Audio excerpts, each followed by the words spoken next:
Assalamu alaikum. Bridge in the Academia, Industry Gap in Colleges and Universities എന്ന വിഷയത്തിലുള്ള ഒരു ചർച്ചയാണ് ഇവിടെ നടക്കുന്നത്. നമ്മുടെ ചർച്ചയിൽ NIT research scholar Shabeer Noorani, BBA വിദ്യാർത്ഥി സഹലബത്ത്, മുഹമ്മദ് അജീർ, BCA വിദ്യാർത്ഥി മുഹമ്മദ് ഷുവൈബ് എന്നിവരാണ് പങ്കെടുക്കുന്നത്. നമുക്കറിയാം, ഇന്ന് നമ്മുടെ ക്യാമ്പസുകളിൽ നിന്ന് ഒരുപാട് ഗ്രാജുവേറ്റ്സ്, വിദ്യാർത്ഥികൾ ഗ്രാജുവേഷൻ കഴിഞ്ഞ് പൂർത്തിയാക്കി അവർ തുടർ പഠനത്തിനോ ജോലിക്കോ വേണ്ടി തയ്യാറെടുക്കുകയാണ്. അതേസമയം രാജ്യത്തെ വലിയ കമ്പനികളായ ഇൻഫോസിസ് അടക്കം അവർ തിരഞ്ഞെടുത്ത ഇൻ്റർവ്യൂ കഴിഞ്ഞ് തിരഞ്ഞെടുത്ത എംപ്ലോയീസിന് വീണ്ടും 6 മുതൽ 12 മാസം വരെ ട്രെയിനിങ് കൊടുക്കാൻ വേണ്ടിയിട്ട് വലിയ ജൈജാൻറ്റിക് ക്യാമ്പസുകൾ മൈസൂരിലടക്കം സ്ഥാപിച്ചിട്ടുണ്ട്. അപ്പോൾ എംപ്ലോയബിലിറ്റി സത്യത്തിൽ വലിയൊരു കൺസേൺ ആയിക്കൊണ്ടിരിക്കുകയാണ്.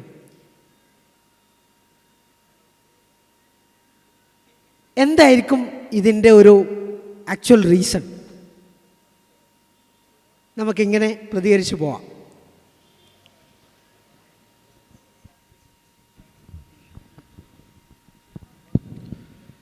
അസ്സലാമു അലൈക്കും വറഹ്മത്തുള്ളാഹി. ലോകത്ത് ഏറ്റവും കൂടുതൽ ഉള്ള രാജ്യമാണ് നമ്മുടെ ഇന്ത്യ. ഏറ്റവും കൂടുതൽ ഗ്രാജുവേറ്റഡ് സ്റ്റുഡൻറ്റ് പുറത്തിറങ്ങുന്ന രാജ്യമാണ് ഇന്ത്യ. സമാനമായിക്കൊണ്ട് ഏറ്റവും കൂടുതൽ തൊഴിൽ രഹിതരായ ആൾക്കാരുള്ള രാജ്യം കൂടി ഇന്ത്യ. അപ്പോൾ ഈ 3 റിലേഷൻ ചേർത്ത് വായിക്കുമ്പോൾ നമുക്ക് മനസ്സിലാവുന്നത്, നമ്മുടെ ഇന്നത്തെ ഇപ്പോൾ പ്രാഥമിക വിദ്യാഭ്യാസ രംഗത്ത് നമ്മൾ 100% പൂർത്തിയാക്കി എന്ന് പറയുന്നിടത്തും ഉന്നത വിദ്യാഭ്യാസ രംഗത്തുള്ള ഗുണമേന്മ ഇന്നും ചർച്ച ചെയ്തുകൊണ്ടിരിക്കുകയാണ്. ഇപ്പോൾ 1ാം പിണറായി വിജയൻ്റെ സർക്കാരിൻ്റെ കാലത്ത് ഉന്നത വിദ്യാഭ്യാസത്തിന് വേണ്ടി ഒരു മന്ത്രി വന്നിട്ടുണ്ടെങ്കിലും നമ്മൾ വലിയ പ്രതീക്ഷയോടെ കണ്ടിരുന്നുവെങ്കിലും ഫലവത്തായ മുന്നേറ്റം ഉന്നത വിദ്യാഭ്യാസ രംഗത്ത് ഉണ്ടായിട്ടില്ല. നമ്മൾ ആശങ്കകൾ പങ്കുവെക്കാം. ഇപ്പോൾ കഴിഞ്ഞ ദിവസം പത്രത്തിൽ വന്നൊരു ന്യൂസ് ഉണ്ടായിരുന്നു. ഇപ്പോൾ +2 കഴിഞ്ഞു, ഇന്ത്യയിൽ ഏറ്റവും പ്രധാനപ്പെട്ട എക്സാമാണ് നീറ്റ് എക്സാം, MBBSനുള്ള.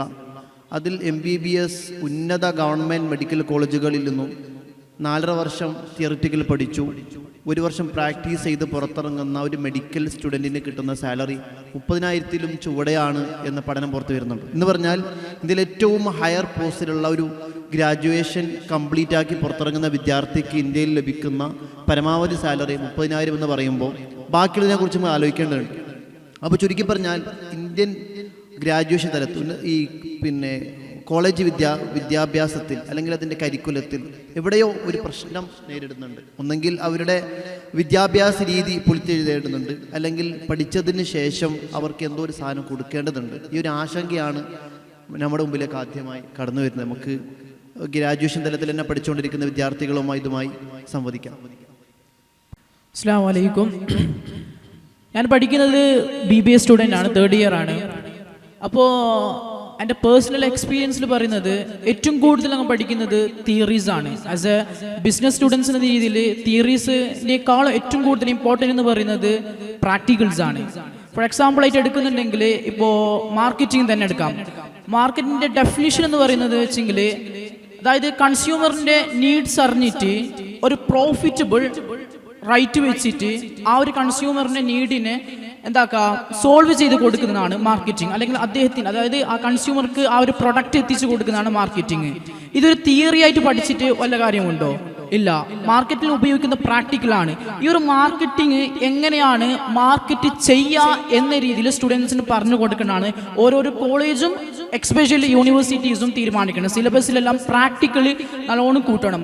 വിച്ച് മീൻസ് ഇപ്പോൾ BBA സ്റ്റുഡൻസ് പറയുമ്പോൾ മാർക്കറ്റിംഗ്, ഇപ്പോൾ തിയറി പഠിച്ചിട്ട് ഒരാൾ BBA സ്റ്റുഡൻസ് മാർക്കറ്റിലേക്ക് ചെയ്യുമ്പോൾ അദ്ദേഹത്തിന് ഈ തിയറി വെച്ചിട്ട് വല്ല കാര്യമുണ്ടോ?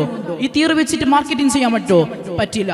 ഈ ഒരു കൺസ്യൂമർ ആയിട്ടുള്ള ഒരു കസ്റ്റമർ ആയിട്ടുള്ള ഒരു കോണ്ടാക്ട്, ആ ഒരു ഫിയർ, ഇതൊക്കെ പോയിപ്പിക്കുന്നത് ഈ ഒരു ഈ 3 years, first years to 3 years വരെ. ഇപ്പോൾ UGPൻ്റെ FUGPൻ്റെ 4th ഇയർ ആണ് വരുന്നത്. അതായത് 4 ഇയർ വെച്ചിട്ടാണ് ഡിഗ്രി വരുന്നത്. ഈ 4 ഇയറിൽ ഏറ്റവും കൂടുതൽ പ്രാക്ടിക്കലി ബിസിനസ്സിൽ ചെയ്യുന്നുണ്ടെങ്കിൽ ഏറ്റവും നല്ലൊരു സ്റ്റുഡൻസ് ഓർ ഏറ്റവും നല്ലൊരു ഫാക്കൾട്ടിയാണ് ഔട്ട്പുട്ടായിട്ട് ഒരു യൂണിവേഴ്സിറ്റി ഓർ കോളേജിൽ നിന്ന് പുറത്തേക്ക് വരുന്നത്. അതുപോലെ തന്നെ ഈ തിയറി മാത്രം പഠിച്ചുകൊണ്ട് ഒരു കൺസ്യൂമറിന്, വിച്ച് മീൻസ് ഒരു കസ്റ്റമറിന് എങ്ങനെയാണ് സംസാരിക്കേണ്ടത് പോലും ചില കുട്ടികൾക്ക് പോലും അറിയില്ല. അത് ഏറ്റവും വലിയ ഫോൾട്ടാണ്. ഈ കോളേജ് മറ്റുള്ള കാര്യങ്ങളൊക്കെ വരുന്നെങ്കിൽ ഈ ഫിയർ, അതേപോലെ തന്നെ കുറെ കാര്യങ്ങൾ പഠിക്കാനാണ്. ആസ് എ ബിസിനസ് എന്ന് പറയുമ്പോൾ കുറെ കാര്യങ്ങൾ പ്രാക്ടിക്കൽ ചെയ്യാനും ഉണ്ട്. ഈ തിയറി മാത്രം പഠിച്ചുകൊണ്ട് വല്ലതും ഉണ്ടാവുമെന്ന് എനിക്ക് തോന്നുന്നില്ല.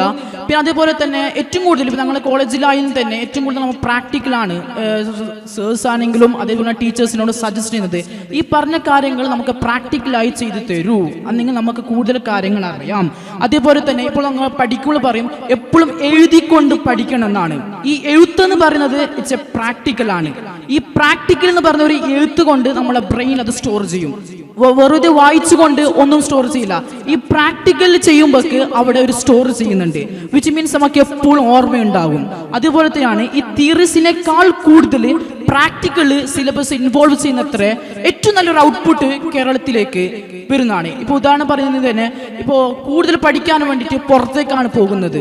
അതായത് ഞങ്ങളുടെ കയ്യിൽ ക്യാഷ് ഇല്ലാത്തതല്ല പ്രശ്നം, നമുക്ക് ആ ഒരു ക്യാഷിനൊത്തിട്ടുള്ള ആ ഒരു പ്രൊഡക്റ്റ് ഇവിടുന്ന് കിട്ടുന്നില്ല, പഠിക്കാൻ കിട്ടുന്നില്ല. അതുകൊണ്ടാണ് UK അതേപോലെ തന്നെ പുറത്തുള്ള കൺട്രീസിലൊക്കെ നമുക്ക് ആശ്രയിക്കേണ്ടി വരുന്നത്.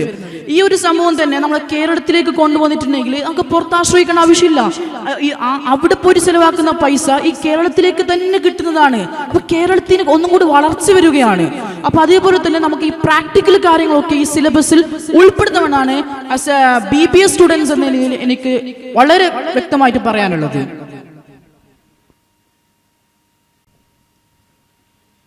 അസ്സലാമു അലൈക്കും. അപ്പോൾ ഞാൻ തേർഡ് ഇയർ BCA സ്റ്റുഡൻ്റാണ്. അപ്പോൾ സ്വാഭാവികമായിട്ടും IT ഫീൽഡാണ്. അപ്പോൾ ഇന്ന് സമൂഹത്തിൽ അല്ലെങ്കിൽ ഇന്ന് ലോകത്ത് ഏറ്റവും ഡെവലപ്പായിക്കൊണ്ടിരിക്കുന്നൊരു ഫീൽഡാണ് ഈ IT ഫീൽഡ് എന്ന് പറയുമ്പോൾ. AI അതുപോലെ എല്ലാ ഫീൽഡും ഇന്ന് ടെക്നോളജി വൽക്കരിച്ചു കൊണ്ടിരിക്കുന്ന ഈ ഒരു സമയത്ത് ഒരുപാട് പ്രതീക്ഷയോടെയാണ് ഞാൻ BCA കോഴ്സ് എടുക്കുന്നുള്ളത്. പക്ഷേ ആ ഒരു കോഴ്സ് എടുത്ത് അത് കംപ്ലീറ്റ് ആവുന്ന ആ ഒരു അവസരത്തിലേക്ക് എത്തിയപ്പോഴാണ് ഇതിനുള്ള ഡിമെറിറ്റ്സ് നമുക്ക് മനസ്സിലാക്കാൻ സാധിക്കുന്നത്. ഈ കോളേജിൽ പഠിക്കുന്നുള്ളത് ഈ IT ഫീൽഡ് എന്ന് പറഞ്ഞാൽ നമുക്ക് ഡേ ടു ഡേ അപ്ഡേറ്റ് ആവുകയാണ്. പക്ഷേ ഈ കോളേജിലുണ്ടെന്ന് വെച്ചാൽ വർഷങ്ങൾക്ക് മുമ്പുണ്ടായ ആ ഒരു സിലബസാണ് നമ്മൾ ഇന്നും ഫോളോ ചെയ്യുന്നുള്ളത്. ഇപ്പോൾ ലൈക്ക് ഞാൻ ഈ ഫസ്റ്റ് സെമ്മിൽ ഇപ്പോൾ ലാംഗ്വേജസ് പഠിക്കാറുണ്ട്.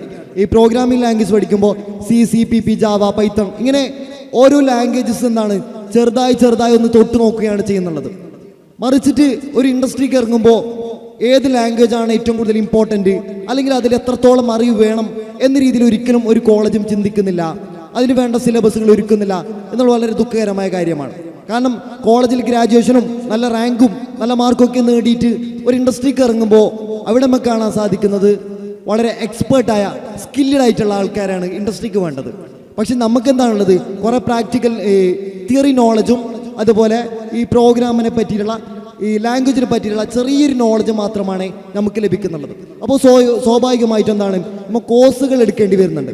ഇപ്പോൾ സ്വാഭാവികമായിട്ടും ഒരു 3 വർഷം അല്ലെങ്കിൽ FUGP അനുസരിച്ചിട്ട് 4 വർഷത്തെ ഒരു ഡിഗ്രി കോഴ്സ് കംപ്ലീറ്റ് ആക്കി പുറത്തിറങ്ങുന്ന ഒരു സ്റ്റുഡൻറ്റിനേക്കാളും ഒരു 6 മാസത്തെ കോഴ്സ് എടുത്ത് ചെയ്ത ഒരു വ്യക്തിക്ക് കൂടുതൽ ഈ പ്രോഗ്രാമിൽ അല്ലെങ്കിൽ കോഡിങ്ങിൽ നമുക്ക് എന്താണ് കൂടുതൽ സ്കില്ല് കാണാൻ സാധിക്കുന്നുണ്ട്. അപ്പോൾ സ്വാഭാവികമായിട്ടും ഇൻഡസ്ട്രിക്ക് ആവശ്യം ഒരു സർട്ടിഫിക്കറ്റോ അല്ലെങ്കിൽ എന്താണ് കുറേ പഠിച്ച അല്ല ആവശ്യം. അവർക്ക് വേണ്ടത് ഈ പ്രോഗ്രാമിൽ അല്ലെങ്കിൽ ഈ കോഡിങ്ങിൽ സ്കില്ലേഴ്സ് ആയിട്ടുള്ള അവരാണ് ആവശ്യമുള്ളത്. അപ്പോൾ ആ സ്കില്ലില്ലാത്തവരെന്താണ് സ്വാഭാവികമായിട്ടും എന്താണ് അവരെ പ്രാക്ടീസ് ചെയ്യാൻ അല്ലെങ്കിൽ ആ സ്കില്ല് പഠിപ്പിച്ചെടുക്കാൻ വേണ്ടിയിട്ടാണ്. അപ്പോൾ എന്താണ് ഈ 3 ഇയർ അല്ലെങ്കിൽ 4 ഇയർ ഡിഗ്രി കംപ്ലീറ്റ് ചെയ്ത ശേഷം പിന്നെയും പഠിക്കേണ്ട ഈ പ്രൊഫഷണൽ കോഴ്സ് എന്നൊക്കെ പറഞ്ഞ് ഈ BCA ഒക്കെ എടുപ്പിച്ചിട്ട് ഫൈനൽ എന്താണ് ഒരു ഇൻഡസ്ട്രിക്ക് വേണ്ട ഒരു പ്രൊഡക്റ്റായി മാറ്റാൻ സാധിക്കുന്നില്ല എന്നാണ് സിലബസിൻ്റെ തന്നെയാണ്. ഇപ്പോൾ FUGP വരുന്ന സമയത്ത് എന്താണ് പുതിയ സിലബസാണ്, അപ്ഡേറ്റഡ് ആണ്, ലേറ്റസ്റ്റ് ആണെന്നൊക്കെ പറഞ്ഞെങ്കിലും ആ പഴയ സിലബസുമായി കമ്പയർ ചെയ്യുമ്പോൾ സ്വാഭാവികമായിട്ടും വലിയ മാറ്റമൊന്നും നമുക്ക് കാണാൻ സാധിക്കുന്നില്ല. ആ പണ്ടത്തെ അതേ സാധനം ഫസ്റ്റ് CPP പഠിക്കുന്നു, അത് ആവശ്യമുണ്ട്. കാരണം നമ്മുടെ ഒരു ബേസ് വരുന്നുള്ളത് ആ CPP തന്നെയാണ്. പക്ഷേ അതിൻ്റെ ഒരു അപ്ഡേറ്റഡ് വെർഷൻ അല്ലെങ്കിൽ ഇപ്പോൾ ഇൻഡസ്ട്രിക്ക് എന്താണ് ആവശ്യം എന്നുള്ള ഒരു ചോദ്യം അവിടെ ചോദിക്കുമ്പോൾ ഒരിക്കലും ഇന്നത്തെ യൂണിവേഴ്സിറ്റികൾ അല്ലെങ്കിൽ കോളേജുകൾ പഠിപ്പിക്കുന്ന ഒരു സാധനം കൊണ്ട് ഒരു ഇൻഡസ്ട്രിയിൽ ഒരു സ്കില്ലഡ് ആയിട്ടുള്ള ആളായിട്ട് നിൽക്കാൻ നമുക്ക് സാധിക്കുന്നില്ല. അപ്പോൾ എന്താണ്, ഇൻഡസ്ട്രിക്ക് ആവശ്യമായ രീതിയിൽ ആ സ്റ്റുഡൻസിനെ വളർത്തിയെടുക്കാനുള്ളൊരു സിലബസ്, പ്രാക്ടിക്കൽ കൂടുതലായിട്ടുള്ള തിയറി ആവശ്യം വളരെ കുറവാണ്. ഇപ്പോൾ IT ഫീൽഡ് എടുത്ത് നോക്കുകയാണെങ്കിൽ ഈ കോഡിങ്ങും പ്രോഗ്രാമിങ്ങും അല്ലാണ്ട് തിയറി പഠിച്ചിട്ട് വലിയ കാര്യമില്ല. അപ്പോൾ അത് കൂടുതൽ അപ്ഡേറ്റഡ് ആക്കി ലേറ്റസ്റ്റ് ആയിട്ടുള്ള കാര്യങ്ങൾ ഈ സിലബസുകളിൽ ഉൾപ്പെടുത്തണമെന്നാണ് എനിക്ക് പറയാനുള്ളത്. അസ്സലാമു അലൈക്കും വറഹ്മത്തുള്ളാഹി തആല വബറകാതുഹു. അപ്പോൾ നമ്മുടെ വിഷയത്തിൽ BBA സ്റ്റുഡൻ്റ് എന്നെ പോലെ തന്നെ അജീർ പറഞ്ഞു, നമ്മുടെ ഇതിൽ പ്രാക്ടിക്കൽ ഇല്ലാത്തത് നമ്മുടെ എഡ്യൂക്കേഷൻ ഇതിൻ്റെ ഒരു ഫോൾട്ടാണ്. അതുപോലെ തന്നെ ഞാൻ മനസ്സിലാക്കുന്ന മറ്റൊരു കാര്യമെന്ന് പറയുന്നത്, മുൻപ് കാലങ്ങളിൽ നമുക്കൊരു വിചാരം ഉണ്ടായിരുന്നു, അതായത് ഡിഗ്രി പഠിച്ചിറങ്ങുന്ന വിദ്യാർത്ഥികൾക്ക് ജോലി കാത്തിരിക്കുന്നുണ്ട്, അല്ലെങ്കിൽ ജോലി ലഭിക്കുമെന്നുള്ളത്. ഇപ്പോൾ ഇന്ത്യയുടെ നിലവാരം വെച്ച് നോക്കുമ്പോൾ ഒരാൾക്ക് ഡിഗ്രി പഠിച്ചിറങ്ങിയാലും ജോലിയില്ല, അത് കഴിഞ്ഞ് PG പഠിച്ചിറങ്ങിയാലും കിട്ടുന്ന ജോലിക്ക് സാരമായ സാലറി ലഭിക്കുന്നില്ല. ഇന്ത്യയുടെ സമ്പദ് വ്യവസ്ഥ അതിനെ തൃപ്തിപ്പെടുത്തുന്നില്ല എന്നുള്ളതാണ്. അതൊക്കെ വെച്ച് നോക്കുമ്പോൾ നമുക്ക് മനസ്സിലാക്കാൻ പറ്റുന്നത് വിദ്യാഭ്യാസ രീതിയുടെ നിലവാരമാണ്. വളരെ മറ്റ് രാജ്യങ്ങളെ വെച്ച് നമ്മൾ കമ്പയർ ചെയ്യുമ്പോൾ ഇന്ത്യയുടെ വിദ്യാഭ്യാസ രീതി എന്ന് പറയുന്നത് തികച്ചും ഇനിയും മെച്ചപ്പെടേണ്ടതുള്ള ഒരു വിദ്യാഭ്യാസ രീതിയാണ് ഇന്ത്യയുടെ ഉപരിപഠനവും അതുപോലെ തന്നെ മറ്റ് ഇതും. കാരണം നമുക്കറിയാം, ഉപരിപഠനത്തെക്കാളും പഠിച്ചിറങ്ങിയ ചെറിയ കോഴ്സുകൾ പഠിച്ചിറങ്ങിയ വിദ്യാർത്ഥികൾക്ക് നല്ല ജോലിയും അതുപോലെ തന്നെ നല്ല ശമ്പളവും ഉണ്ടാകുന്നുണ്ട്. അപ്പോൾ നമ്മുടെ ഉപരിപഠനം പഠിക്കുന്ന വിദ്യാർത്ഥികൾക്ക് അതോടൊപ്പം ഇന്റേൺഷിപ്പ് ചെയ്യാനുള്ള അവസരങ്ങൾ കോളേജ് പ്രൊവൈഡ് ചെയ്യുന്നു എന്ന് പറയുന്നുണ്ട്. ആദ്യകാലങ്ങളിൽ നമ്മൾ കോളേജ് ചേരുമ്പോഴൊക്കെ അവരുടെ മാർക്കറ്റിങ്ങിൻ്റെ ഭാഗമായിട്ട് പറയും, നിങ്ങൾക്ക് ഒരു ആഡ് ഓൺ കോഴ്സും കൂടി പ്രൊവൈഡ് ചെയ്യുന്നുണ്ട് നമ്മളോട് നമ്മുടെ ക്യാമ്പസുകളൊക്കെ പറയുന്ന വാക്കുകളാണ്. അതും തികച്ചും യാഥാർത്ഥ്യമാണോ എന്ന് നാം വ്യക്തമായി മനസ്സിലാക്കേണ്ടതുണ്ട്. ക്യാമ്പസുകളിൽ ഇതൊരു മാർക്കറ്റിംഗ് സ്ട്രാറ്റജി മാത്രമായി നീങ്ങിക്കൊണ്ടിരിക്കുകയാണ്. വെറുതെ പറഞ്ഞ് കുട്ടികളെ വിലക്കെടുക്കാനുള്ള ഒരു രീതിക്ക് മാത്രമാണ് കോഴ്സുകൾ നൽകുന്നത് എന്നുള്ളത് നമുക്ക് മനസ്സിലാക്കാൻ സാധിക്കുന്നുണ്ട്. അത് ഒരിക്കലും നമുക്ക് ഇതിനിടയ്ക്ക് ഞങ്ങളെ ക്യാമ്പസിൽ അടുത്തെങ്ങാണ്ടും ഒരു കോഴ്സ് കഴിഞ്ഞു പോയി, അതായത് ഓൺലൈൻ AI ഒരു കോഴ്സാണ്. But it's not like a course, അതൊരു കോഴ്സ് മാതിരി ആയിരുന്നില്ല. ഞങ്ങളുടെ ഒരു ഗ്രൂപ്പും അതിലൊരു ചർച്ചയും അതിൽ എന്തോ ഒരു ഫയൽ കംപ്ലീറ്റ് ചെയ്ത ആൾക്കാണ് സർട്ടിഫിക്കറ്റ് നൽകുന്നുള്ളത്. അതൊന്നും ഒരിക്കലും മൂല്യപ്പെട്ട കോഴ്സായിട്ട് നമ്മൾ ഇതാക്കുന്നില്ല. അതൊക്കെ ക്യാമ്പസിൻ്റെ മാർക്കറ്റിംഗ് സ്ട്രാറ്റജികളായി മാറിക്കൊണ്ടിരിക്കുകയാണ് പുതിയ കാലത്ത്. അപ്പോൾ നമ്മുടെ ഈ കാലത്ത് വിദ്യാർത്ഥികൾ വളർന്നു വരുമ്പോൾ അവർക്ക് അതിനോടകം അവരുടെ സ്കില്ലുകൾ ഡെവലപ്മെൻറ്റ് ചെയ്യാനുള്ള അവസരങ്ങൾ ഇല്ലാതാവുകയാണ്. ഇൻറ്റേൺഷിപ്പിനുള്ള അവസരങ്ങൾ വളരെ കുറവാണ്. ആസ്ട്രമിംസ് പോലെയുള്ള വലിയ വലിയ അന്താരാഷ്ട്ര കമ്പനികളിൽ നമുക്ക് ഇൻറ്റേൺഷിപ്പ് തേടുന്നുണ്ടെങ്കിൽ അവിടെ പ്രശ്നം എന്താണെന്ന് വെച്ചാൽ വിദ്യാർത്ഥികൾക്ക് മിനിമം 6 മാസമെങ്കിലും ഇൻറ്റേൺഷിപ്പ് എടുക്കണം. മിനിമം 6 മാസം, അത് മണിക്കൂർ വെച്ചിട്ടല്ല, രാവിലെ മുതൽ വൈകുന്നേരം വരെ ഇൻറ്റേൺഷിപ്പ് എടുക്കണം. അത് കോളേജ് വിദ്യാർത്ഥിയാണെങ്കിൽ ആരാണെങ്കിലും. അപ്പോൾ ആ ഒരു ബുദ്ധിമുട്ട് കാരണം നമുക്ക് അവിടെ ഇൻറ്റേൺഷിപ്പ് ചെയ്യാൻ പറ്റൂല, കാരണം കോളേജ് കംപ്ലീറ്റ് ചെയ്യേണ്ടതുണ്ട്. ആ ഒരു ബുദ്ധിമുട്ടും കൂടി ഞാൻ മനസ്സിലാക്കുന്നു. അപ്പോൾ ഇതുമായിട്ട് മറ്റും പിന്നെ പരിഹാരങ്ങളായി പലതുണ്ട്. ഇപ്പോൾ ഇൻഡസ്ട്രിക്ക് വേണമെങ്കിൽ എന്ത് ചെയ്യാം, ഒന്ന് അവർക്ക് നല്ല ഇൻറ്റേൺഷിപ്പ് ഓപ്പർച്യൂണിറ്റി ചെയ്തു കൊടുക്കാം. നല്ല ഇൻറ്റേൺഷിപ്പ് ഓപ്പർച്യൂണിറ്റി കൊടുക്കുകയും ആ ഇൻഡസ്ട്രി എങ്ങനെയാണ് എന്ന് വിദ്യാർത്ഥികൾക്ക് പ്രാക്ടിക്കലായി എക്സ്പോസ് ചെയ്യാൻ പറ്റിയൊരു സൊല്യൂഷനാണ് നമ്മളൊന്നിവിടെ ചർച്ച ചെയ്തത്. വിദ്യാർത്ഥികളുടെ ഭാഗത്തുനിന്ന് വിദ്യാർത്ഥികൾക്ക് ഈ പഠനകാലത്ത് തന്നെ ഒരുപാട് സർട്ടിഫിക്കേഷൻസ് ചെയ്യാം. Industry certification, industry approved certifications ചെയ്യാം. അപ്പോൾ ഈ സർട്ടിഫിക്കേഷൻസ് വിദ്യാർത്ഥി കാലത്ത് തന്നെ അവർക്ക് ഉണ്ടാവുമ്പോൾ ജോബ് സീക്ക് ചെയ്യുന്ന സമയത്ത് പെട്ടെന്ന് ജോലി കിട്ടാൻ അവർക്ക് വലിയ രീതിയിൽ ഇത് ഉപകാരം ഉണ്ടാവും. പ്രത്യേകിച്ച് നമ്മുടെ പുതിയ കാലത്തെ സോഷ്യൽ മീഡിയ പ്ലാറ്റ്ഫോമുകൾ, ലിങ്ക്ഡിൻ പോലത്തെ പ്ലാറ്റ്ഫോമുകളിൽ വിദ്യാർത്ഥികൾ സജീവമാകുകയാണെങ്കിൽ പെട്ടെന്ന് തന്നെ എംപ്ലോയേഴ്സിന് നല്ല എംപ്ലോയബിലിറ്റി ഉള്ള ആളുകൾ ആരൊക്കെ എന്ന് തേടി അവരെ പെട്ടെന്ന് ഹാൻഡ് പിക്ക് ചെയ്യാൻ വേണ്ടി പറ്റും.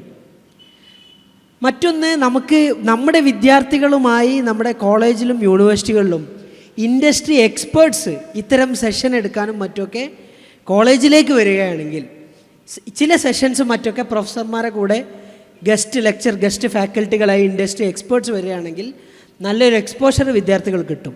അപ്പോൾ അത്തരം എന്തൊക്കെ റെക്കമെൻഡേഷൻസാണ് നമ്മുടെ ഭാഗത്ത് നമുക്ക് കൊടുക്കാൻ കഴിയുക? ഇപ്പോൾ ഒന്ന്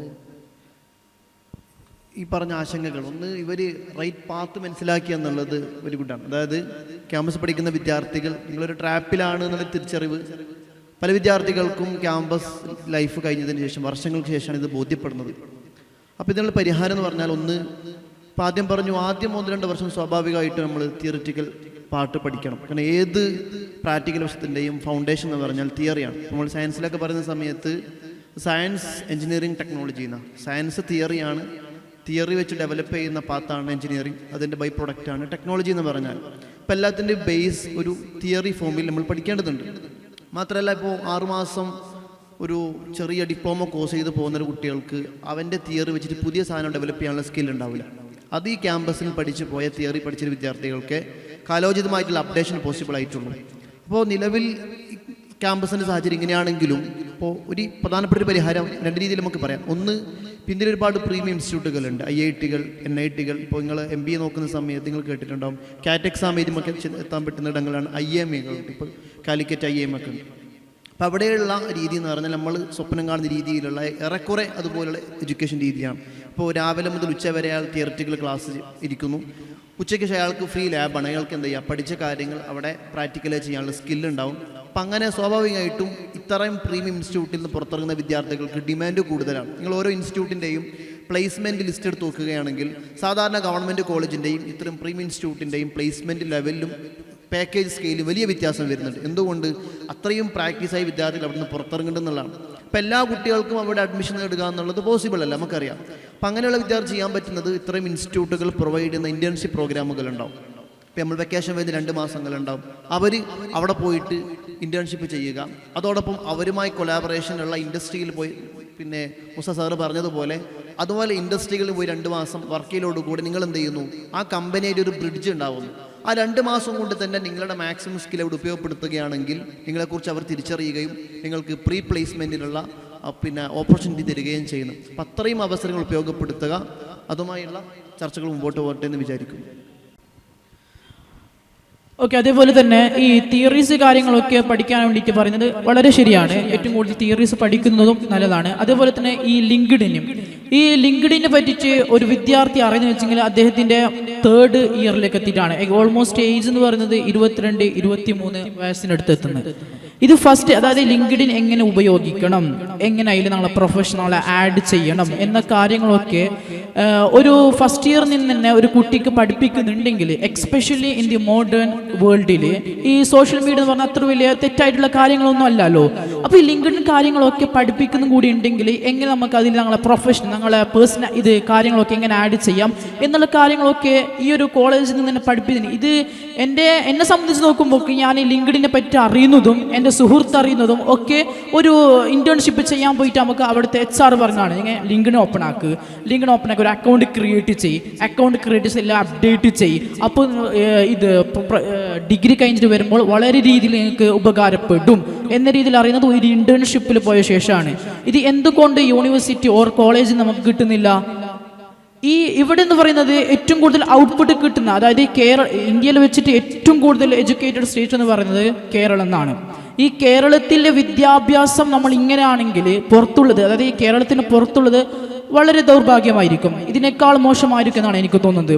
അതുപോലെ തന്നെ ഈ ഒരു, അതായത് എൻ്റെ അഭിപ്രായത്തിൽ പറഞ്ഞ എൻ്റെ സൊല്യൂഷൻ എന്ന് പറയുന്നത് ആസ് എ BBA ഏത് രീതിയിലാട്ടെ, ഏത് കോഴ്സാട്ടെ, ഏത് രീതിയിലാട്ടെ, അതായത് പുറത്ത് കഴിയുമ്പോൾ നല്ലൊരു ഔട്ട്പുട്ട് ആയിരിക്കണം. ജസ്റ്റ് തിയറീസ് മാത്രം, ഈ തിയറീസ് എവിടെ പ്രാക്ടിക്കൽ ചെയ്യണം എന്നും കൂടി ഈ കോളേജ് ഓർ യൂണിവേഴ്സിറ്റീസ് കാര്യങ്ങളൊക്കെ നമുക്ക് പറഞ്ഞു തരണം.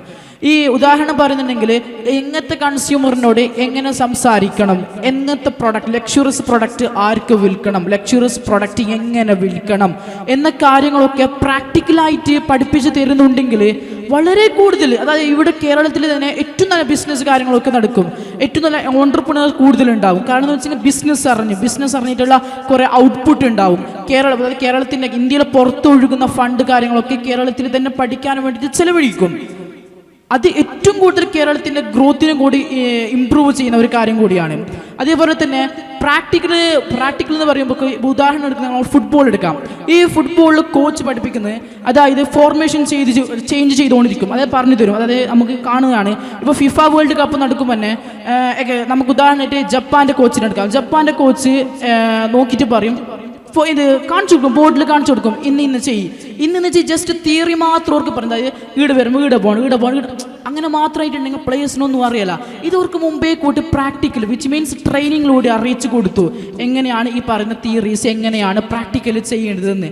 ആ രീതിയിൽ കളിക്കുമ്പോഴേക്കാണ് ഏറ്റവും കൂടുതൽ ഡിഫെൻഡിൻ്റെ സമയത്ത് ഡിഫെൻഡും അറ്റാക്കിൻ്റെ സമയത്ത് അറ്റാക്ക് ചെയ്യാൻ വേണ്ടി പറ്റുന്നത്. അതായത് തിയറീസ് എന്താക്കുന്നത് കൺവേർട്ട് ഇൻ ടു പ്രാക്ടിക്കൽ നമുക്ക് റിസൾട്ട് കിട്ടും, നമ്മൾ ഉദ്ദേശിക്കുന്ന റിസൾട്ട് കിട്ടുകയാണ്. അപ്പോൾ ഏറ്റവും കൂടുതൽ പ്രാക്ടിക്കൽ ചെയ്യുമ്പോൾ അതിനുള്ള ബെനിഫിറ്റ് കൂടി എന്ന് പറയുന്നത് നമ്മുടെ തലയിൽ എല്ലാ സമയത്തും നിൽക്കും നമുക്ക് പ്രാക്ടിക്കൽ ചെയ്യുമ്പോൾ. ഉദാഹരണം പറയുന്നുണ്ടെങ്കിൽ ഒരു കൊച്ചുകുട്ടി സൈക്കിളോട്ടും വീട്ടിൽ നിന്ന് സോഫയിൽ ഇത് പറയുകയാണ്, ഇത് അങ്ങനെയല്ലടാ സൈക്കിളിൻ്റെ ഇത് പെഡൽ ഇങ്ങനെ ചവിട്ടെന്ന് പറയുമ്പോഴേക്കാൾ നല്ലത് നമ്മൾ അങ്ങോട്ടേക്ക് പോയിട്ട് കുട്ടിക്ക് കാണിച്ചു കൊടുക്കുക. ഇങ്ങനെയാണ് പെഡൽ ചവിട്ടേണ്ടത്, റിവേഴ്സ് എടുക്കണ്ട, ചെയിൻ ലൂസാവും, ഫ്രണ്ടിലേക്ക് തന്നെ പെഡൽ ചവിട്ടുക എന്ന് പറഞ്ഞുകൊണ്ടിരിക്കുക. ആ പ്രാക്ടിക്കൽ ചെയ്തുകൊണ്ട് പഠിപ്പിക്കുക. അപ്പോൾ ആ കുട്ടിക്ക് ഒരിക്കലും മറക്കല. അതേപോലെ തന്നെ ഇത് ജസ്റ്റ് നമ്മൾ പറഞ്ഞു കൊടുക്കുന്നുണ്ടെങ്കിൽ ആ കുട്ടിയോ ജസ്റ്റ് ഇത് ഇങ്ങനെ ജസ്റ്റ് അൾക്കുന്നതായിരിക്കും. പക്ഷെ നമ്മൾ പ്രാക്ടിക്കൽ കൂടി ചെയ്യുമ്പോൾ അത് ഏറ്റവും കൂടുതൽ അവനെ ആ സൈക്കിളിൻ്റെ പ്രായം കഴിയുന്ന വരെ നമുക്ക് ഓർമ്മ ഉണ്ടാവും എങ്ങനെ ബൈസൈക്കിൾ ഡ്രൈവ് ചെയ്യണം എന്നുള്ളത്. അതേപോലെ തന്നെ എനിക്ക് പറയാനുള്ളത് ഏറ്റവും കൂടുതൽ പ്രാക്ടിക്കലി ഇംപ്ലിമെൻറ്റ് ചെയ്യുന്നതോടെ നമുക്ക് ഏറ്റവും നല്ല ഔട്ട്പുട്ടാണ് എല്ലാ കോളേജിൽ നിന്നും എല്ലാ യൂണിവേഴ്സിറ്റിയിൽ നിന്നും നമ്മുടെ കേരളത്തിലേക്ക് എക്സ്പെഷ്യലി നമ്മളെ ഇന്ത്യയിലേക്ക് ലഭിക്കുന്നത്. ഇന്ത്യയിൽ ഏറ്റവും കൂടുതൽ ജനസംഖ്യയുള്ള ലോകത്തിലെ ഏറ്റവും വലിയ രാജ്യമാണ് ഇന്ത്യ എന്ന് പറയുന്നത്. എന്തുകൊണ്ട് ഇന്ത്യ ഫിഫ വേൾഡ് കപ്പ് കളിക്കാൻ പറ്റുന്നില്ല? എന്തുകൊണ്ട് എല്ലായിടത്തും ഇന്ത്യ ഒരു CEO മാത്രമായിട്ട് മാറുന്നത്? എന്തുകൊണ്ട് മറ്റുള്ള പൊസിഷനിലേക്ക് അല്ലെങ്കിൽ ഏറ്റവും വലിയ കമ്പനി നമുക്ക് തുടങ്ങാൻ വേണ്ടി പറ്റുന്നില്ല? നമ്മളിപ്പോൾ തിയറി പഠിച്ചുകൊണ്ട് ആരുടെങ്കിലും കീഴിൽ ജോലി ചെയ്യുന്ന ആ ഒരു സമ്പ്രദായത്തിൽ തന്നെ പിൻപറ്റി പോവുകയാണ്. അതേപോലെ തന്നെ ഈ 140 മില്യൺ പീപ്പിൾസിന് ഏറ്റവും കൂടുതൽ പ്രാക്ടിക്കൽ പഠിപ്പിക്കുന്നുണ്ടെങ്കിൽ ഏറ്റവും നല്ല പ്രൊഡക്റ്റ് അല്ലേ ഈ വേൾഡിന്? ഇന്ത്യ ഏറ്റവും നല്ല എക്കോസിസ്റ്റം എക്കണോമിസ്റ്റിൽ തന്നെ ഏറ്റവും നല്ല രാജ്യമായിട്ട് ഇന്ത്യ മാറുന്നില്ലേ? എന്തുകൊണ്ട് നമുക്ക് ഉപയോഗിക്കാൻ പറ്റുന്നില്ല? ഇപ്പോൾ ഉദാഹരണം പറഞ്ഞ ഒരു കമ്പനി എടുക്കുക. ഒരു കമ്പനി ഏറ്റവും കൂടുതൽ 2000 എംപ്ലോയീസ് ഉണ്ട്. ഈ 2000 എംപ്ലോയീസിനെ നല്ല രീതിയിൽ വർക്ക് ചെയ്യാൻ ഒരു കമ്പനിക്ക് പറ്റുന്നുണ്ടെങ്കിൽ ആ കമ്പനിയുടെ നിലവാരം എത്രത്തോളം ഉയരും? അതേ രീതിയിൽ ഇന്ത്യ എന്ന് പറയുന്ന ഒരു കമ്പനി, ആ കമ്പനിയിലെ എംപ്ലോയീസ് ആണ് ജനങ്ങൾ പറയുന്നത്. ആ ജനങ്ങളെ നിയന്ത്രിക്കുന്നതാണ് ഗവൺമെന്റ് പറയുന്നത്. ആ ഗവൺമെന്റ് ഏറ്റവും കൂടുതൽ അവിടുത്തെ എംപ്ലോയീസ് ആയിട്ടുള്ള ജനങ്ങൾ ഞങ്ങൾ ഏറ്റവും കൂടുതൽ ഈ എഡ്യൂക്കേഷൻ്റെ കാര്യത്തിലും അല്ലാതെ ഹോസ്പിറ്റാലിറ്റിൻ്റെ കാര്യത്തിലാണെങ്കിൽ ഏറ്റവും കൂടുതൽ നല്ല സർവീസ് ഗവൺമെൻറ് ഭാഗത്ത് നിന്ന് കിട്ടുന്നുണ്ടെങ്കിൽ ഏറ്റവും നല്ലൊരു കൺട്രി നമ്മൾ ഇന്ത്യ തന്നെ ആയിട്ട് മാറുന്നില്ലേ? അതേപോലെ ഏറ്റവും എഡ്യൂക്കേഷൻ്റെ കൺട്രി ഇന്ത്യ ആയിട്ട് മാറുന്നില്ലേ? ഇതിന് കൂടുതൽ സംസാരിക്കാനായിട്ട് നമുക്ക് IIT വിദ്യാർത്ഥികളോട് ചോദിക്കാം.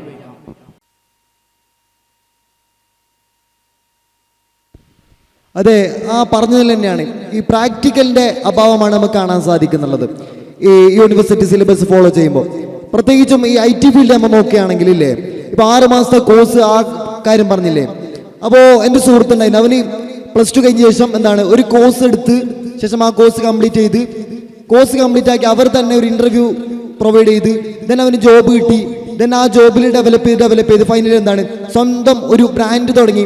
ആ ബ്രാൻഡിലൂടെ ഇപ്പോൾ സോഫ്റ്റ്വെയർ അതുപോലെ മറ്റൊക്കെ സെയിൽ ചെയ്യുന്ന ആ ഒരു ലെവലിലേക്ക് എത്തി. In just 2 or 3 year 1 year എന്താണ് കോഴ്സ് ആ കംപ്ലീറ്റ് ചെയ്ത് ദെൻ സെക്കൻഡ് ഇയറിൽ അവൻ എന്താക്കി ആ ഒരു ജോബ് ഫോളോ ചെയ്ത് ദെൻ 3rd year ആകുമ്പോൾ അവൻ എന്താണ് സ്വന്തം ഒരു ബ്രാൻഡ് തുടങ്ങാനുള്ള ആ രീതിയിലേക്ക് അവൻ്റെ വളർച്ച എത്തുന്നുണ്ട്. മറിച്ചിട്ട് ഒരു കോളേജ് സ്റ്റുഡൻറ്റ് അവിടെ എന്താണ് ആ ഒരു 3 വർഷം ജസ്റ്റ് ഒരു പ്രോഗ്രാമറായിട്ട് അതിൻ്റെ ഒരു ബേസിക് മാത്രം അറിഞ്ഞുകൊണ്ട് അവിടെ ബാക്കിയാവുകയാണ്. അപ്പോൾ അവിടെ സ്വാഭാവികമായിട്ടും പറഞ്ഞു തിയറി ആവശ്യമാണ്, ഒരു അടിത്തറയാണ് തിയറി. അത് സമ്മതിക്കുന്നതോടൊപ്പം ഞാൻ പറയുകയാണ് ഏറ്റവും ലേറ്റസ്റ്റ് ആയിട്ടുള്ള ഒരു പ്രാക്ടിക്കലും കൂടിയില്ലെങ്കിൽ ഇന്നത്തെ ഇൻഡസ്ട്രിക്ക് ഇറങ്ങിയിട്ട് ഒരു കാര്യവുമില്ല എന്നാണ് മനസ്സിലാക്കാൻ സാധിക്കുന്നത്. കാരണം ആ ഒരു അവനുമായിട്ട് ഒരു ഡിസ്കസ് നടത്തുമ്പോൾ എന്താണ് നമ്മൾ ഈ കോളേജിൽ നിന്ന് പഠിക്കുന്നുള്ളത് ജസ്റ്റ് ഒരു ABCD മാത്രമാണ്. ഈ പ്രോഗ്രാമിംഗ് ലാംഗ്വേജിന് അല്ലെങ്കിൽ ആ ഒരു ഫീൽഡിൻ്റെ ജസ്റ്റ് ABCD പോലും കംപ്ലീറ്റ് ചെയ്യുന്നില്ല എന്നാണ് നമുക്ക് മനസ്സിലാക്കാൻ സാധിക്കുന്നുള്ളത്. കാരണം അത്രത്തോളം ഇന്ന് ഡെവലപ്പ് ചെയ്തിരിക്കുകയാണ് ഫീൽഡ്. അപ്പോൾ ഇപ്പോൾ നമ്മൾ കോളേജിൽ തന്നെ ടീച്ചേഴ്സ് പുസ്തകം ലൈബ്രറിയിൽ നിന്ന് ബുക്ക് എടുത്തുകൊണ്ട് വരികയാണ് നമുക്ക് പഠിപ്പിക്കാൻ വേണ്ടിയിട്ട്. ആ ബുക്ക് അച്ചടിച്ച വർഷം നോക്കുമ്പോൾ എന്താണ് 2000 ബുക്ക് വരെയുണ്ട്. കാരണം അത്രയും ശോചനമായ ഒരവസ്ഥയാണ്. സിലബസ് കഴിഞ്ഞ വർഷം പുതുക്കിയെന്നാണൊക്കെ പറയുമ്പോഴും അതിലുള്ള കണ്ടന്റ് എന്താണ്, ആ പഴയ കാലത്തിൽ തന്നെയാണ്. ഇപ്പോൾ ഈ എയും മറ്റും ഇത്രത്തോളം ഡെവലപ്പ് ചെയ്തിട്ടും IT ഫീൽഡിൽ പോലും എന്താണ് കാര്യമായ ഡെവലപ്പ് ഇന്ത്യൻ എഡ്യൂക്കേഷൻ സിസ്റ്റം അല്ലെങ്കിൽ കേരള എഡ്യൂക്കേഷൻ സിസ്റ്റത്തിൽ വരാൻ സാധിച്ചിട്ടില്ല എന്ന് തന്നെയാണ്. ഇത്രയും പ്രാഥമിക വിദ്യാഭ്യാസം അല്ലെങ്കിൽ ഇത്രത്തോളം എഡ്യൂക്കേറ്റഡ് ആണെന്ന് നാം കൊട്ടിഘോഷിക്കുന്ന ഈ കേരളത്തിലെ പോലും യൂണിവേഴ്സിറ്റികളിലെ അവസ്ഥ ഇത്രയും ഒരു പരിതാപകരമായ ഒരു അവസ്ഥയിലാണ് നാം നിലനിൽക്കുന്നത്. അപ്പോൾ ഇതിനൊക്കെയുള്ള പരിഹാരങ്ങളായിട്ട് പറയുമ്പോൾ കൃത്യമായിട്ട് പറയുന്നത് നമ്മുടെ വിദ്യാഭ്യാസ രീതിയിലുള്ള മാറ്റങ്ങൾ കൊണ്ടുവരണം എന്നുള്ളത് തന്നെയാണ്. സിലബസുകളിലെ മാറ്റം വരിക, അതുപോലെ തന്നെ നമ്മുടെ വിദ്യാഭ്യാസ രീതിയിൽ വലിയ മാറ്റങ്ങൾ കൊണ്ടുവരേണ്ടതുണ്ട് എന്നുള്ളതാണ്. മറ്റൊരു കാര്യം ഇതിനോടൊപ്പം പറയുന്നുള്ളത് നമ്മുടെ തിയറീസുകൾ കുറച്ച് കുറക്കുക എന്നല്ല, അതിനോടൊപ്പം തന്നെ പ്രാക്ടിക്കൽ സ്റ്റഡീസും കൂടി നമുക്ക് കൊണ്ടുവരാൻ സാധിക്കേണ്ടതുണ്ട് എന്നുള്ളതാണ്. മാത്രമല്ല ഇപ്പോൾ പറഞ്ഞല്ലോ IMA പോലുള്ള കോളേജുകളിൽ, അതുപോലുള്ള കോളേജുകൾ നമുക്ക് പരിചയപ്പെടുത്തുക, ക്യാമ്പസുകളിൽ നമുക്ക് സജീവമാക്കുക, ഇതുപോലെയുള്ള ഭാവി നിങ്ങൾക്കുണ്ടെന്ന് നമുക്ക് മുഖച്ഛായം അല്ലെങ്കിൽ പരിചയപ്പെടുത്തി തരിക എന്നുള്ളത് വലിയൊരു കാര്യമാണ്. ഈ ക്യാമ്പസുകളിൽ ഞാൻ പറഞ്ഞല്ലോ മാർക്കറ്റിങ്ങുകൾക്ക് വേണ്ടി ചെയ്യുന്ന പല കാര്യങ്ങളും നമ്മുടെ ക്യാമ്പസിൽ ലഭ്യമാകാതെ പോകുന്നുണ്ട്. അപ്പോൾ അതിനൊക്കെ മറച്ചു വെച്ച് നമുക്ക് എന്താക്കുക, അതൊക്കെ ക്യാമ്പസുകളിൽ കൊണ്ടുവരാൻ ശ്രമിക്കുക എന്നുള്ളത് വലിയൊരു കാര്യമാണ്. ക്യാമ്പസുകൾ വെറും മാർക്കറ്റിങ്ങുകൾക്കും പണച്ചാക്കുകൾക്കും വേണ്ടി മാത്രമാകാതെ നമ്മുടെ അല്ലെങ്കിൽ വ്യക്തികളുടെ അല്ലെങ്കിൽ നാം ഏറ്റെടുത്ത വിദ്യാർത്ഥികളുടെ ഭാവിക്ക് വേണ്ടിയുള്ള കാര്യങ്ങൾ കൂടി നാം ശ്രദ്ധിക്കേണ്ടതുണ്ട് എന്നുണ്ട്. കംപ്ലീറ്റ് ചെയ്യും. നമ്മൾ ഇതുവരെ പറഞ്ഞത് സിലബസുമായി ബന്ധപ്പെട്ട എന്തൊക്കെ മാറ്റങ്ങൾ വരുത്താമെന്നുള്ളതാണ്. അതോടൊപ്പം തന്നെ ഒരു വിദ്യാർത്ഥി നിലയ്ക്ക് നമുക്കും പല കാര്യങ്ങൾ ചെയ്യാൻ പറ്റും. ഇപ്പോൾ നമ്മൾ ഏത് ഇടങ്ങളിൽ പഠിക്കുന്നവനാണെങ്കിലും നമുക്ക് അപ്ഡേറ്റ് ആവാനുള്ള എല്ലാ സാധനങ്ങളും നമ്മുടെ കൈവശുന്നുണ്ട്. ഒന്ന് നേരത്തെ പറഞ്ഞു, ഒരു കോളേജ് വിദ്യാർത്ഥി ഡിഗ്രി ഫസ്റ്റ് ഇയറിലേക്ക് ജോയിൻ ചെയ്യുന്ന സമയത്ത് നമ്മുടെ കയ്യിൽ ലിങ്ക്ഡിൻ അക്കൗണ്ട് ഉണ്ടാവണം. ജസ്റ്റ് സ്റ്റാർട്ട് ചെയ്യാം. നമ്മുടെ ഏരിയ, നമുക്ക് റിസർച്ച് ഏരിയ ആണെങ്കിൽ അങ്ങനെ, അല്ലെങ്കിൽ നമ്മുടെ ഇൻഡസ്ട്രി അങ്ങനെയാണെങ്കിൽ ആ ഏരിയയിൽ വരുന്ന ആൾക്കാരെ പരമാവധി ഒരു ഡിഗ്രി 3 വർഷം കഴിയുന്ന സമയത്ത് അറ്റ്ലീസ്റ്റ് ഒരു 10,000 10K കണക്ഷൻസ് നമുക്ക് ഉണ്ടാക്കിയെടുക്കണം. അതുവഴി നമുക്ക് കിട്ടുന്നത് ഒരുപാട് ഇൻ്റർനാഷണൽ കോൺഫറൻസുകൾ കിട്ടും, അതുമായി ബന്ധപ്പെട്ട ഇൻഡസ്ട്രി വർക്ക്ഷോപ്പുകൾ ഉണ്ടാവും. അപ്പോൾ അവർ ഫ്രീ ആയിട്ട് പ്രൊവൈഡ് ചെയ്യുന്ന ഒരുപാട് പ്രോഗ്രാമുകൾ വരുന്നുണ്ട്. നമുക്കതിന് അപ്ഡേഷൻ കിട്ടണമെങ്കിൽ പത്രത്തിലോ അല്ലെങ്കിൽ ഇൻസ്റ്റാഗ്രാമിൽ ഇത് കിട്ടും, അത് ലിങ്ക്ഡിനിലേ പോസിബിൾ ആയിട്ടുള്ളൂ. അപ്പോൾ അങ്ങനെ ലിങ്ക്ഡിനിലൂടെ ഫോളോ ചെയ്ത് ഏറ്റവും ലേറ്റസ്റ്റ് ആയിട്ടുള്ള വിഷയങ്ങൾ ഡിസ്കസ് ചെയ്യുക. ഇപ്പോൾ നമ്മൾ പറഞ്ഞ തിയറിറ്റിക്കൽ പുസ്തകങ്ങളെക്കുറിച്ച് പറഞ്ഞു, 2000-ങ്ങളിലുള്ള തിയറികളാണ് പിന്നെ നമ്മൾ ഇന്നും പഠിച്ചുകൊണ്ടിരിക്കുന്നത്. വളരെ ദയനീയമായ അവസ്ഥയാണത്. ഇപ്പം നമുക്ക് ഏറ്റവും ലേറ്റസ്റ്റ് ആയിട്ടുള്ള നോളജ് കിട്ടണമെങ്കിൽ ഇത്രയും കോൺഫറൻസിൽ പങ്കെടുക്കുക. സമാനമായി നമുക്ക് ഗൂഗിൾ സ്കോളർ യൂസ് ചെയ്യാൻ പറ്റും. അത് ഫ്രീ ആക്സസ് ഉള്ള ഒരു പിന്നെ സെർച്ച് എഞ്ചിനാണ് Google scholar. Google scholar enter ചെയ്തിട്ട് ലോകം നടന്നുകൊണ്ടിരിക്കുന്ന ഏറ്റവും ലേറ്റസ്റ്റ് ആയിട്ടുള്ള പഠനങ്ങൾ നമുക്ക് വായിക്കാൻ പറ്റും. അപ്പോൾ ഡിഗ്രി പുറത്തിറങ്ങുന്ന വിദ്യാർത്ഥി തീരുമാനിക്കും, ഞാൻ ഡിഗ്രി കഴിയുന്ന സമയത്ത് ഞാൻ ഒരു 100 റിസർച്ച് പേപ്പറെങ്കിലും വായിച്ചിട്ടുണ്ടാവും, അറ്റ്ലീസ്റ്റ് ഒരു 10 കോൺഫറൻസിൽ പങ്കെടുക്കും, മിനിമം ഒരു 2 പേപ്പർ ഞാൻ അവിടെ പോയി പ്രസൻറ്റ് ചെയ്യും, അല്ലെങ്കിൽ എൻ്റെ ഐഡിയ അവിടെ പ്രസൻറ്റ് ചെയ്യുന്ന രീതിയിൽ നാം തീരുമാനിക്കണം. ആ രീതിയിൽ നമ്മൾ എവിടെ പഠിക്കുന്നുണ്ടെങ്കിൽ നമുക്ക് അപ്ഡേറ്റ് ചെയ്യാൻ പറ്റും. സമാനമായി തന്നെ നമ്മുടെ കൂട്ടുകാർ, ഇപ്പം നേരത്തെ പറഞ്ഞു പ്രീമിയം ഇൻസ്റ്റിറ്റ്യൂട്ട് ഇന്ത്യയിലുണ്ട്, ഇന്ത്യന് പുറത്ത് ഒരുപാട് പ്രീമിയം ഇൻസ്റ്റിറ്റ്യൂട്ടുകളുണ്ട്. അവിടെ പഠിക്കുന്ന ഒരു പക്ഷേ നമ്മുടെ കൂട്ടുകാരുണ്ടാവും, അല്ലെങ്കിൽ ലിങ്ക്ഡിൻ വഴി കണക്ഷനുള്ള നമ്മുടെ സുഹൃത്തുക്കളുണ്ടാവും. അവരെക്കുറിച്ച് നമ്മളിപ്പോൾ BBA കഴിഞ്ഞാൽ MBAക്ക് നമ്മൾ സ്വപ്നം കാണേണ്ടത് ഏറ്റവും നല്ല പ്രീമിയം ഇൻസ്റ്റിറ്റ്യൂട്ടായിരിക്കും. ഉപരിപഠനമാണ് താല്പര്യമെങ്കിൽ വെറും ഒരു നമ്മുടെ ചുറ്റുപാടുള്ള കോളേജിൽ ഒതുങ്ങാതെ ലോകത്ത് അവൈലബിൾ ആയിട്ടുള്ള ഏറ്റവും ബെസ്റ്റ് യൂണിവേഴ്സിറ്റി ഏതാണ്. മാത്രമല്ല അവിടെയൊക്കെ പഠിക്കുന്ന സമയത്ത് നല്ല ഫുള്ളി ഫണ്ടഡ് ഫെലോഷിപ്പുകൾ ഉണ്ടാവും. ഒരുപാട് ഫുൾ ബ്രൈറ്റ് അടക്കം അല്ലെങ്കിൽ ഡാഡ് സ്കോളർഷിപ്പ് അടക്കം വരുന്നുണ്ട്. അതിൻ്റെ എമൗണ്ട് എന്നൊക്കെ പറഞ്ഞാൽ 10 കോടി 5 കോടിയൊക്കെയാണ് വരുന്നത്. അപ്പോൾ അതിനത് കിട്ടാത്തതിൻ്റെ പ്രധാനപ്പെട്ട കാരണം നമ്മൾ ട്രൈ ചെയ്യുന്നില്ല, നമ്മൾ അറിയുന്നില്ല എന്നുള്ളതാണ്. അപ്പോൾ നമ്മുടെ കണക്ഷൻസ് ഒന്നും കൂടി എക്സ്പാൻഡ് ചെയ്ത് നമ്മുടെ സ്വപ്നങ്ങൾ ഒന്നും കൂടി വളർത്തിയെടുത്ത് ചെയ്യുകയാണെങ്കിൽ ചെറിയ യൂണിവേഴ്സിറ്റിയിലാണ് പഠിക്കുന്നതെങ്കിലും നമുക്ക് എത്താൻ പറ്റും. ഇപ്പോൾ ഞാനൊക്കെ ഡിഗ്രി കംപ്ലീറ്റ് ചെയ്യുന്നത് പിന്നെ self financing college Markaz arts and science കോളേജിലാണ്. പിന്നീടാണ് എൻട്രൻസ് കഴിഞ്ഞ് നാഷണൽ ഇൻസ്റ്റിറ്റ്യൂട്ടിലേക്ക് എത്തിച്ചേരുന്നത്. അപ്പോൾ നമ്മുടെ ബേസ് സാധനം നോർമൽ അല്ലെങ്കിൽ സെൽഫ് ഫിനാൻസിങ് കോളേജിലാണെങ്കിലും നമുക്ക് നല്ല സ്വപ്നങ്ങളും കണക്ഷൻസും ഹാർഡ് വർക്കൊക്കെ ഉണ്ടെങ്കിൽ എന്ത് ചെയ്യാൻ പറ്റും, ഒരു പരിധിവരെ നമുക്ക് എന്ത് ചെയ്യാൻ പറ്റും, നമ്മുടെ ആഗ്രഹിക്കുന്ന തലങ്ങളിലേക്ക് എത്തിച്ചേരാൻ പറ്റും. ആസ് എ സ്റ്റുഡൻറ്റ് നമുക്ക് ഈ കാര്യങ്ങളൊക്കെ ശ്രദ്ധിക്കുകയാണെങ്കിൽ നമുക്ക് എന്ത് ചെയ്യാം, ഈ ഒരു പ്രശ്നങ്ങളിൽ പരിധിവരെ പരിഹാരം കാണാൻ പറ്റും. നമ്മുടെ ഡിസ്കഷൻ കൺക്ലൂഡ് ചെയ്യുന്നു മൂസ സാർ. ലാസ്റ്റായിട്ട് ഒന്നും കൂടി പറയാനുള്ളത് വെച്ചിട്ടുണ്ടെങ്കിൽ, in my thought the future it's not belong to those who know the most. അതായത് ഇനി വരുന്ന ഫ്യൂച്ചർ എന്ന് പറയുന്നത് ഏറ്റവും കൂടുതൽ അറിയുന്നവർക്കല്ല, ഏറ്റവും കൂടുതൽ എങ്ങനെ ലേൺ ചെയ്യാൻ വേണ്ടിയിട്ട് പറ്റും, എങ്ങനെ ഒരു കാര്യത്തിൽ അഡാപ്റ്റ് ചെയ്യാൻ വേണ്ടിയിട്ട് പറ്റും, അവർക്കാണ് ഇനി വരുന്ന ഫ്യൂച്ചർ എന്ന് പറയുന്നത്. വിച്ച് മീൻസ് ഇപ്പോൾ 19സിലത്തെ ഒരാളെയും 20സിലത്തെ ഒരാളും കൂടി എടുക്കാം. 19സിന് ഏറ്റവും കൂടുതൽ അറിവുണ്ടാവും, 20സിന് അറിവ് കുറവായിരിക്കും. ഓക്കെ, ജെൻസിക്ക് അറിവ് കുറവായിരിക്കും, പക്ഷെ നമ്മുടെ ആൽഫ മെയിൽസിന് ഏറ്റവും കൂടുതൽ അറിവ് കൂടുതലായിരിക്കും. പക്ഷേ അഡാപ്റ്റ് ചെയ്യാനും ലേൺ ചെയ്യാനും ഏറ്റവും കൂടുതൽ എളുപ്പം പറയുന്നത് ജെൻസിക്കാണ്. വിച്ച് മീൻസ് 19സിൽ ഒരാൾക്ക് AI പറയുന്നത് ഒരു ബുദ്ധിമുട്ടിലൊക്കെയാണ്, സെക്യൂർ ആയിട്ട് ഉണ്ടാവില്ല, അത് പറയുന്നത് തെറ്റായിട്ടുള്ള കാര്യങ്ങളായിട്ടുണ്ടാവും, ഇൻഫോർമേഷൻ തരുന്നത് അങ്ങനെ ആയിരിക്കും നമ്മളോട് സംസാരിക്കും അവർ പറയുന്നത്. പക്ഷേ ഏറ്റവും കൂടുതൽ നമുക്ക് അഡാപ്റ്റ് ചെയ്യാനും, അതായത് ഈ AI വെച്ചിട്ട് എന്തൊക്കെ കാര്യങ്ങൾ ചെയ്യാൻ വേണ്ടിയിട്ട് പറ്റും, എന്തൊക്കെ കാര്യങ്ങൾ ലേൺ ചെയ്യാൻ വേണ്ടിയിട്ട് പറ്റും, ഏറ്റവും കൂടുതൽ ഈ ജെൻസി ആയിട്ടുള്ള ഞങ്ങൾക്ക് അറിയുന്നതാണ്. അതായത് ഇനി വരുന്ന ഫ്യൂച്ചർ എന്ന് പറയുന്നത് ഏറ്റവും കൂടുതൽ അറിവ് ആർക്കുണ്ട് എന്നതിലല്ല. അറിവ് വേണമെങ്കിൽ ഉദാഹരണം നമുക്ക് ഗൂഗിൾ ഉണ്ട്, അതേപോലെ തന്നെ എല്ലാ കാര്യങ്ങളും ഉണ്ട്, അറിവ് എവിടുന്ന് വേണമെങ്കിൽ കിട്ടും. പക്ഷേ ലേൺ ചെയ്യാനുള്ള ആ ഒരു സ്കില്ലും എല്ലാ കാര്യത്തിലും അഡാപ്റ്റ് ചെയ്യാനുള്ള ആ ഒരു സ്കില്ല് പറയുന്നത് ഇറ്റ്സ് നമുക്ക് മേക്ക് ചെയ്യാൻ, അത് ഉണ്ടാക്കിയിട്ടെടുക്കേണ്ട ഒന്നാണ്. അവർക്കാണ് ഇനി വരുന്ന ഫ്യൂച്ചർ എന്ന് പറയുന്നത്. ഇനി കൺക്ലൂഡിനായ മൂസ സാർ. ഓൾ ടുഗദർ നമ്മുടെ ഡിസ്കഷൻ പോയത് നമ്മുടെ എഡ്യൂക്കേഷൻ സിസ്റ്റം എക്സാമിനേഷൻ പാസ് ചെയ്യാൻ വേണ്ടി മാത്രം സ്റ്റുഡൻസിനെ പ്രിപ്പയർ ചെയ്യല്ല, അതേസമയം റിയൽ വേൾഡ് പ്രോബ്ലംസിനെ സോൾവ് ചെയ്യുന്ന, സൊസൈറ്റിനെ ലീഡ് ചെയ്യുന്ന വലിയ ലീഡേഴ്സായിട്ട് തന്നെ നമ്മുടെ സ്റ്റുഡൻസിനെ നമ്മുടെ കോളേജസും യൂണിവേഴ്സിറ്റീസും എക്യുപ്പ് ചെയ്യണം എന്നാണ് നമ്മുടെ ഡിസ്കഷൻ്റെ ഒരു ഓൾ ടുഗദറായി വന്ന്. Thank you all. അസ്സലാമു അലൈക്കും.